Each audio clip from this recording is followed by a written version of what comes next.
പത്തനംതിട്ട കലഞ്ഞൂരിൽ കടുവ ഇറങ്ങിയെന്ന് സംശയം. പോത്തുപാറയിൽ കടുവയെ കണ്ടെന്ന് നാട്ടുകാർ. എന്നാൽ വനംവകുപ്പിന്റെ നിരീക്ഷണ ക്യാമറയിൽ ദൃശ്യങ്ങൾ പതിഞ്ഞിട്ടില്ല. കൂടുതൽ വിവരങ്ങളുമായി പത്തനംതിട്ടയിൽ നിന്ന് ശ്രീരാജ് ബാബു ചേരുന്നു. ശ്രീരാജ്, ആരാണ് അവിടെ കടുവയെ കണ്ടിരിക്കുന്നത്? ഈ വനമേഖലയോട് ചേർന്ന പ്രദേശമാണോ ഇത്? വിവരങ്ങൾ എന്താണ്? ലക്ഷ്മി, വനമേഖലയോട് ചേർന്ന പ്രദേശമാണ്, ജനവാസ മേഖലയാണ്. തോട്ടം തൊഴിലാളികളാണ് കടുവയെ കണ്ടു എന്ന വിവരം വനംവകുപ്പിനെ അറിയിച്ചത്. പത്തനംതിട്ട ജില്ലയിലെ കലഞ്ഞൂർ ഭാഗത്തെ പോത്തുപാറയിലാണ് ഇത്തരത്തിൽ കടുവയെ കണ്ടെന്ന് നാട്ടുകാർ പറയുന്നത്. സ്ഥിരമായി വന്യമൃഗ ശല്യമുള്ള ഒരു പ്രദേശമാണ്. പുലി, ആന, കാട്ടുപോത്ത്, കാട്ടുകുരങ്ങ് ഉൾപ്പെടെ ഉള്ള മൃഗങ്ങളുടെ ശല്യമുള്ള ഒരു പ്രദേശം തന്നെയാണ് ഈ ഭാഗം.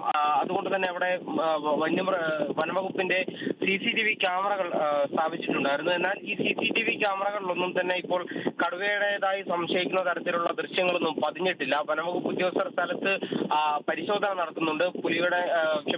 കടുവയുടെ കാൽപ്പാടുകളോ അത്തരത്തിലുള്ള എന്തെങ്കിലും കടുവയുടെ സാന്നിധ്യം ഉറപ്പിക്കാൻ ഉതകുന്ന തരത്തിലുള്ള എന്തെങ്കിലും തെളിവുകൾ ഇതുവരെയും അവിടെ നിന്ന് ലഭിച്ചിട്ടില്ല.